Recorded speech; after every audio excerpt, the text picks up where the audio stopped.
Trump's first 100 days in office will not only influence the economic future of the United States, but of the entire world. There's this old adage that if the United States coughs, the rest of the world catches a cold. And as cliche as that is, it's pretty much true. It's also well known that the first 100 days of a new presidency tends to set the pace for the rest of the term. And those first 100 days for Trump have officially started. So in this video, let's look at his proposals and the tools he has at his disposal to make those things happen and how they will affect the economy. As always, my name is Derek, and I got my degree in finance, so you don't have to. Let's get started. So throughout the entire campaign trail, Trump really rallied over three main policy proposals.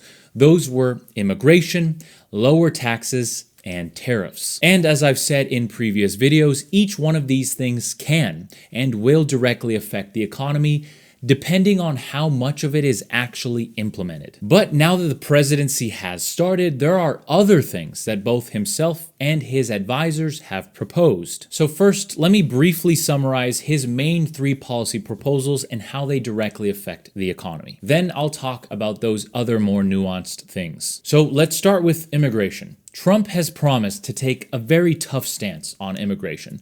And my goal here on this channel is to deal in facts and not to be biased. So with that said, a tough stance on immigration does have both positives and negatives. When it comes to the American economy, though, and the broader global economy, limiting immigration can cause slowdowns, especially in agriculture as well as construction. And when we look at those issues in relation to the American economy and the American consumer, which means you and I, we are already dealing with extremely high prices at the grocery store, and we're dealing with a housing supply shortage, which is basically causing the real estate affordability crisis in this country. And unfortunately, a lot of the labor, both for agriculture and for home construction, comes from immigration, both legal and illegal immigration. And in fact, when it comes to residential construction, over 30% of labor comes from immigration.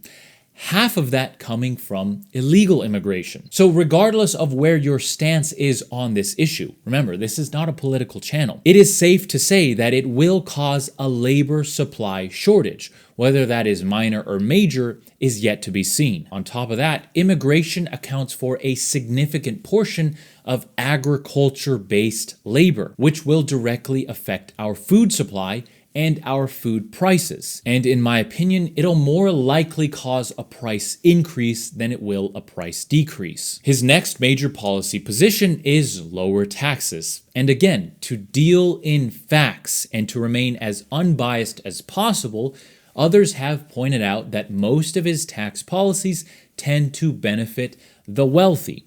This is mostly true, although some of his tax policies are geared towards the middle class, especially when it comes to eliminating the income tax on tips and on overtime work, as well as his tax position in attempting to eliminate income tax when it comes to veterans, military personnel, firefighters, first responders like police, and EMTs. Regardless, the point is, lower taxes for those that it applies to is usually a net positive. With that said, there are two major areas where it could possibly be a net negative, and those are in regards to the government budget deficit, which would only grow unless countered with things like tariffs, which he has proposed, because if you have less money coming in, the government has to borrow instead to fund the budget, which increases the deficit. And of course, tariffs are his other major policy position. So I'm going to hold off for a second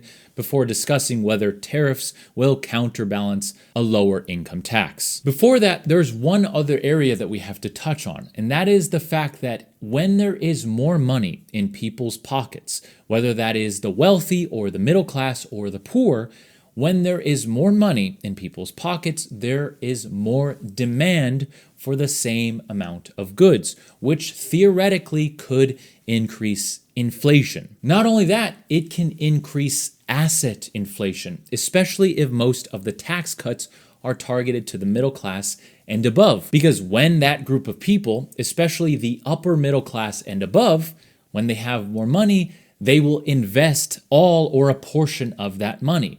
And they will invest that usually in the stock market and real estate, which means that lower income tax policies will have a positive effect on the stock market, and I guess a positive effect if you are already a homeowner on the housing market. Although if you are trying to purchase a home or you are already struggling with rent, this might be a net negative because it is going to cause more demand for the limited supply of homes that we already have. With that said, some of these policies aimed at reducing taxes are also aimed at corporations. So again, to be as unbiased as possible, theoretically, some of this could free up capital, which corporations in the real estate sector could then use to invest in more home building. And of course, his major policy position that he campaigned on heavily, especially towards the end of the campaign, was tariffs. Trump has proposed major tariffs on our main trading partners.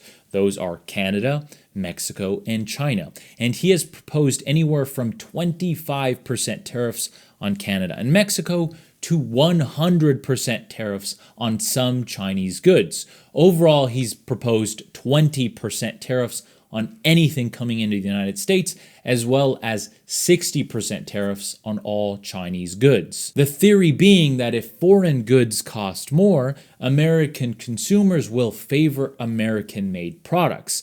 This will stimulate growth in American jobs, as well as force companies that right now operate overseas to move factories into the United States to then be able to avoid those tariffs. And while in theory that sounds good, all you have to do is look at the Smoot-Hawley Tariff Act of the 1930s to see how disastrous tariffs can be when implemented in a blanket fashion. Now, is history going to repeat itself again if Trump moves through with these tariffs? Maybe. Maybe not, but what I can say for almost certainty is that it will cause retaliatory efforts from other countries, like Canada, and like Mexico, and like China, which we get a majority of our goods from and our energy from when it comes to Canada. This will undoubtedly put upward pressure on everyday goods like fuel and groceries, as well as major purchases like vehicles. And some studies say that these tariffs could add hundreds of dollars to the average annual expense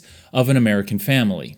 Okay, now let's talk about the more nuanced issues. Trump has said that he wants to reassess trade agreements like NAFTA, which is the North American Free Trade Agreement. This is our main trade agreement with Canada and Mexico. He's also said, and has in the past, withdrawn from other agreements like the Paris Climate Agreement. Now again, this is a finance channel, so we won't touch on the environmental issues when it comes to that. We'll stick to finance. And in my opinion, if this is done, it is a strong signal that Trump wants to shift away from renewable energies and renewable technologies like electric vehicles back to traditional fossil fuels. This, of course, would be a net positive for oil companies and traditional vehicle manufacturers, as well as gas stations, oil refineries, and the likes. Trump has also many times signaled his support for further drilling with his famous saying, "Drill, baby, drill." All of this would be a net positive for the traditional fuel industry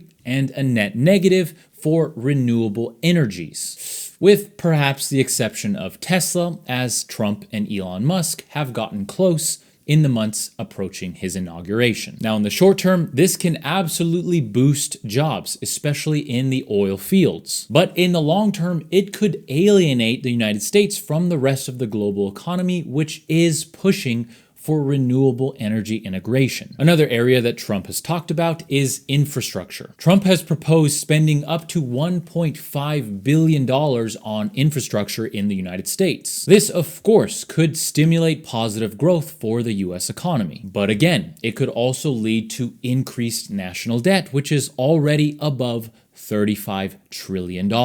Because of course, more spending means you have to fund it somehow. And this is a good place to talk about whether or not increased tariffs, if implemented, could counter lower income taxes and taxes across the board? From most estimations, the answer is no. And I understand that the counter argument to that is that the United States funded itself for many, many years on primarily tariffs. But you have to understand that the United States of then is much different than the United States of today. The government and the country is much larger now. The infrastructure needs are much larger now, and the mandatory spending, like VA and like Social Security, is much larger now. So most studies done on this issue point to a likelihood that tariffs will not be able to completely offset a reduction in income taxes or much lower taxes in general, which then of course begs the question, even though Trump says he wants to do this, will he be able to pass laws through a Congress and a Senate that he holds a majority in, but that he does not hold a supermajority in? For clarification, a supermajority is a majority in the legislative branch that does not require bipartisan support. For example, in the Senate, this is 60 votes. If there were 60 Republican senators, then Trump could push issues through without bipartisan support. But currently, Trump's major initiatives will require some senators from the other side of the aisle to join. And the likelihood of that when it comes to major tax cuts is low.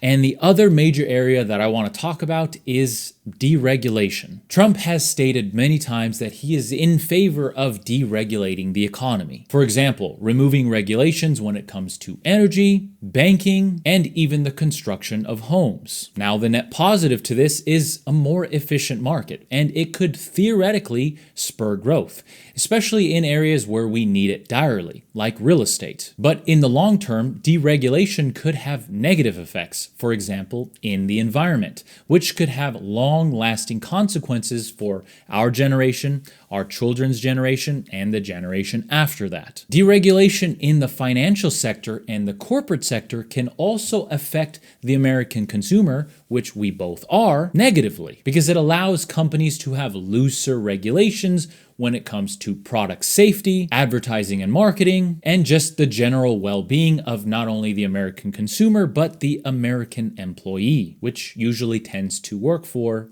American major corporations.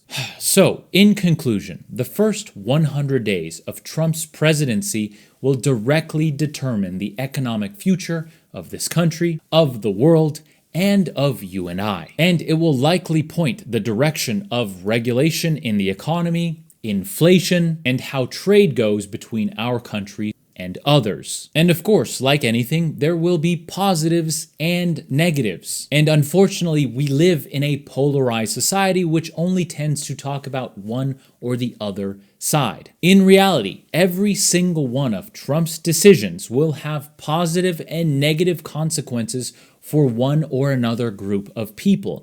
And it will also have positive and negative consequences in the long term. And how successful Trump is at implementing these policy changes in the first 100 days will likely determine the economy and will have long-lasting effects long into the next presidency. Because American politics and the economy have tons of bureaucracy and red tape to cut through, which means any policy changes that take place in the first 100 days will take many, many months, if not years, to fully develop into the economy. I hope this video was informative. If it was, please consider subscribing if you haven't already. It helps out the channel tremendously. And if you like personal finance, world economics, and investing, you are in the right place. So I hope to see you around for the next video. Until then, take care.